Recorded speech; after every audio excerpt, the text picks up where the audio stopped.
मैं पूछना चाहती हूँ 11 साल से सत्ता में आप हैं, बॉर्डर आपको संभाल ले, लेकिन कभी बंगाल में घुसपैठिए आ जाते हैं, कभी दिल्ली में आ जाते हैं, कभी यूपी में आ जाते हैं। क्या कर रहे हैं आप बॉर्डर पे? आप बॉर्डर पे झुंझुना बजा रहे हैं क्या? बिहारियों की अस्मिता पर यह व्यक्ति ना बोले। हमारे मिथिला के झा भाइयों के लोगों के बारे में इन्होंने क्या बोला था वो सर्वथा पता है। चलिए, मुझे भी सर्टिफाइड गालीबाज जिससे मंडी का और नहीं अंजना जी, अब मेरा समय है और आपने प्रॉमिस किया। अंजना जी, मेरी बारी है। मैं आपसे जवाब ले लूंगी। सुप्रिया जी, आपने उनके बयान पर बोला, अब उनको बोलने का तो मुझे वक्त देना होगा। आपने बोला है, आपने उनके बयान पर चर्चा की, अब वो आपका एक बयान बोलना चाहते हैं। स्मृति ईरानी औरत होने के नाम पर धब्बा है। सुना दूं बयान? गंदी नाली का कीड़ा आपके शो पर संबित पात्रा को की भद्दी भाषा हमारे कंगना रनौत के लिए की है, ये बताने की आवश्यकता नहीं है मुझे।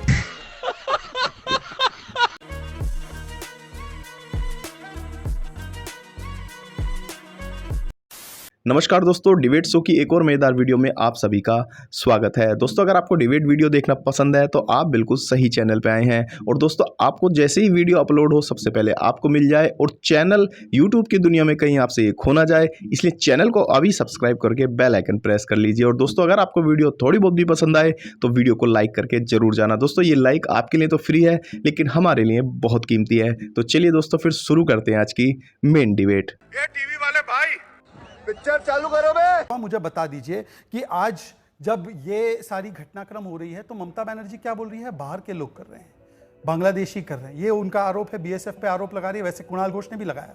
सागरिका घोष है, राजदीप सरदेसाई जो यहाँ पे काम भी करते हैं, उनकी वाइफ है, राज्यसभा एमपी है, वो कहती है बिहारियों ने किया।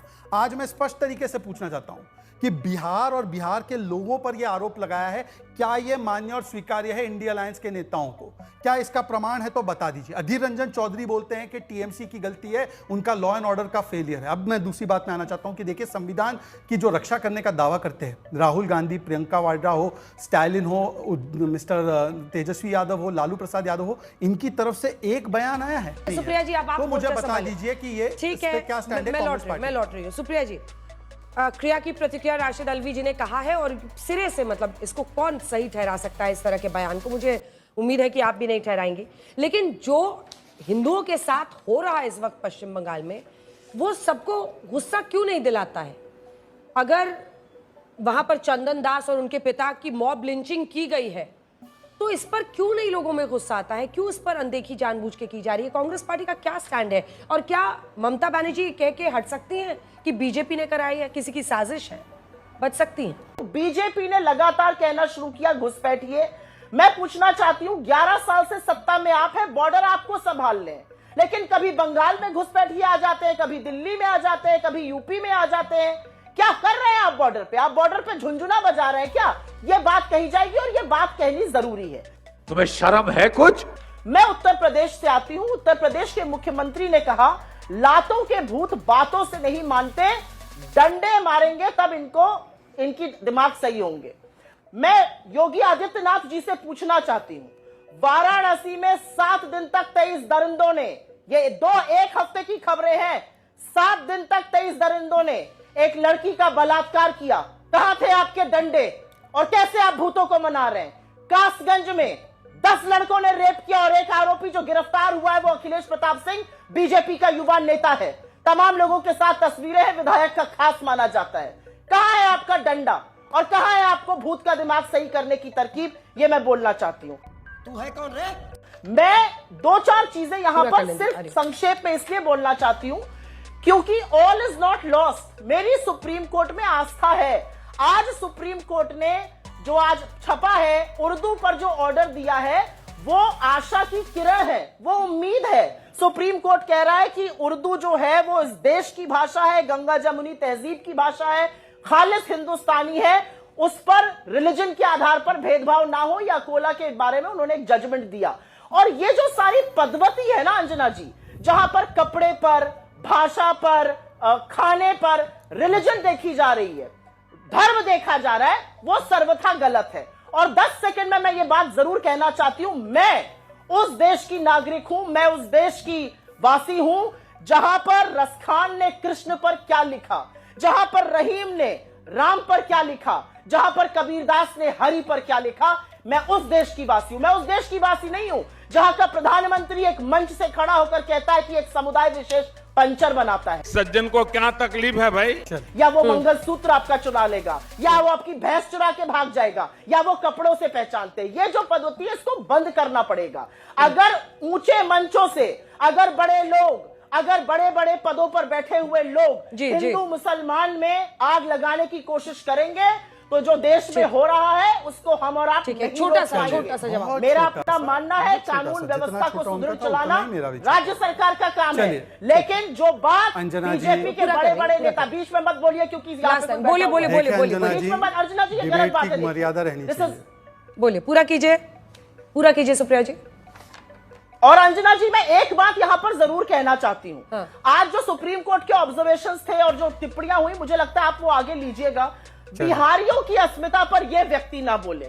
हमारे मिथिला के झा भाइयों के लोगों के बारे में इन्होंने क्या बोला था वो सर्वथा पता है। बीजेपी से इनको कितनी फटकार पड़ी थी, कहां बिठाए गए थे, अंजना जी मैं भी बोलूंगा। बिहारियों की अस्मिता के बारे में मत बोलिए। कोई डीएनए पूछता है, कोई झा भाइयों के अंजना जी आप अलाउ कर रही हैं ये व्यक्तिगत। मुझे ऐसा लगता है कि आपके बगल में बैठकर ओके अंजना जी, अब ये देखिए अब अन्याय वो आप अलाउ कर रही हैं। चलिए अब जवाब थैंक यू। आसमान में थूकने वाले को शायद ये पता नहीं है कि पलट के थूक उन्हीं के चेहरे पर गिरेगा। अंजना जी, मुझे भी सर्टिफाइड गालीबाज जिसने मंडी का और समझ गया मैं। नहीं अंजना जी, अब मेरा समय है और आपने प्रॉमिस किया था मुझे समय देंगी। अंजना जी, जब तक आप समय नहीं देंगी तब तक मैं नहीं बोलूंगा और तब तक मैं बोलने भी नहीं दूंगा। अंजना जी, मेरी बारी है। मैं आपसे जवाब ले लूंगी। सुप्रिया जी, आपने उनके बयान पर बोला, अब उनको बोलने का तो मुझे वक्त देना होगा। आपने बोला है, आपने उनके बयान पर चर्चा की, अब वो आपका एक बयान बोलना चाहते हैं, लेकिन वो एक पोस्ट था। हाँ, मैं और वो डिनाई करती है। हाँ, मैं बोलता हूँ उन्होंने वो नहीं डाला। अंजना जी, आपको इतनी सफाई देने की आवश्यकता नहीं, मुझे अपनी बात रहने दीजिए। हाँ, जो उनका स्टैंड है मैंने हाँ, मैं अपना अब बता देता हूँ। स्मृति ईरानी औरत होने के नाम पर धब्बा है, सुना दूं बयान।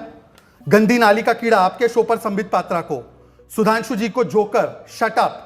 इसके अलावा किस प्रकार की भद्दी भाषा हमारे कंगना रनौत के लिए की है ये बताने की आवश्यकता नहीं है मुझे अपने घर जाना है। और ना इनसे सर्टिफिकेट लेने की आवश्यकता है, ना इस पार्टी से जिसने कहा है आइटम किसको, एक हमारी प्रत्याशी को मुंबई में, जिसने कहा रिजेक्टेड माल सीता सोरेन जी को, जिसने कहा है कि महिलाओं का रेप होता है क्योंकि मर्दों का प्रदेश है। मान्यवर, उत्तर प्रदेश में कन्विक्शन रेट रेप का कितना है? 71%। और कर्नाटका में कितना है? 0.1%, 0.2%। आप बता दीजिए कितना है। आपके तो होम मिनिस्टर बेशर्मी से बोलते हैं कि मोलेस्टेशन और रेप की इंसिडेंट्स होते रहते हैं बड़े बड़े शहरों में। तो आपसे मुझे सर्टिफिकेट की आवश्यकता नहीं, गजब बेइज्जती है। भाषा पर आपकी आवश्यकता नहीं है मुझे सर्टिफिकेट की, और ना मुझे प्रदेश के सम्मान की, क्योंकि बिहार और यूपी के लोगों को डीएमके के लोगों ने टॉयलेट क्लीनर बोला है, सुप्रिया श्रीनेत के मुंह से एक शब्द नहीं निकलता। डीएमके के लोगों ने बोला गौमूत्र राजा, आपके मुंह से एक शब्द नहीं निकलता। और सागरिका घोष ने बोला बिहारियों ने यहां पर उत्पात मचाया, एक शब्द नहीं निकलता। तो बिहारियों की अस्मिता के बारे में मुझे सर्टिफिकेट मत दीजिए। दूसरी बात आगे आता हूं, सुप्रीम कोर्ट का उर्दू पर तो कोर्ट करके कसीदे गा रही है मैडम। अच्छा है, गाइए, करिए, कसीदे गाइए। इसी सुप्रीम कोर्ट ने सीए क्यों मुहर लगाई थी ना, मानते सीए के कानून को। इसी सुप्रीम कोर्ट ने शाहबानू का कानून लाने के लिए कहा था ना, क्या क्या पलट लिया ना पार्लियामेंट में। इसी सुप्रीम कोर्ट ने 3 तलाक का कानून की वकालत की ना, क्या किया आपने उस पर भी भ्रमित किया मुसलमान समाज को। इसी सुप्रीम कोर्ट ने 370 को हटाने का काम सही हुआ ये कहा था ना, अब मानते हैं 370 सही हटा, उसके खिलाफ भी आंदोलन चला है। सुप्रीम कोर्ट की मानने वाले इमरान मसूद है जो कहते हैं 1 घंटे में इलाज हो जाएगा। बताइए सुप्रिया जी, कौन सा इलाज 1 घंटे में लोकतंत्र में होता है? लोकतांत्रिक प्रक्रिया से चले तो संसद में भी कानून लाने के लिए और उसको पलटने के लिए 1 घंटा तो काफी नहीं है। 1 घंटा इसके लिए भी काफी नहीं कि आप सुप्रीम कोर्ट में चैलेंज कर लो। और 1 घंटे में केवल एक चीज हो सकती है जो एमआईएम ने एक बार बताया था 15 मिनट, तो 15 × 4 वाला आपको यहां पे परिणाम। और 10 सेकंड, आखिरी 10 सेकंड देखिए, आज मैं सिर्फ पूछना चाहता हूं, अभी मैडम ने बोला कि घुसपैठिए। अरे घुसपैठिए तो आपके अधीर रंजन चौधरी बोल रहे हैं कि ये तो तृणमूल का फेलियर है। दिग्विजय सिंह बोल रहे हैं कि बीजेपी आरएसएस वालों ने कराया। यहां पर सुप्रिया श्रीनेत कुछ और कहती है, दिग्विजय सिंह कुछ और कहते हैं। पर हां, मजाल है कि कोई आकर बोल दे कि शरिया को संविधान के ऊपर, उम्मा को उम्मीद के ऊपर और दंगाई को डेमोक्रेसी के ऊपर रखने वाले जो झारखंड के मंत्री है, जो कहते हैं मैं शरिया को मानता हूं, संविधान नहीं मानता हूं, उस पर कैटेगोरिकल स्टैंड लेते हुए उनको निकाले। ये संविधान रक्षक राहुल गांधी है कहां? संविधान तार हो रहा है। सुप्रिया जी यहां पर आकर लेक्चर दे रही है, बोल रही है नहीं स्टेट को ऐसा नहीं करना चाहिए, और इंडिया अलायंस में उनके साथ आप लोग जो है गलवैया कर रहे हैं।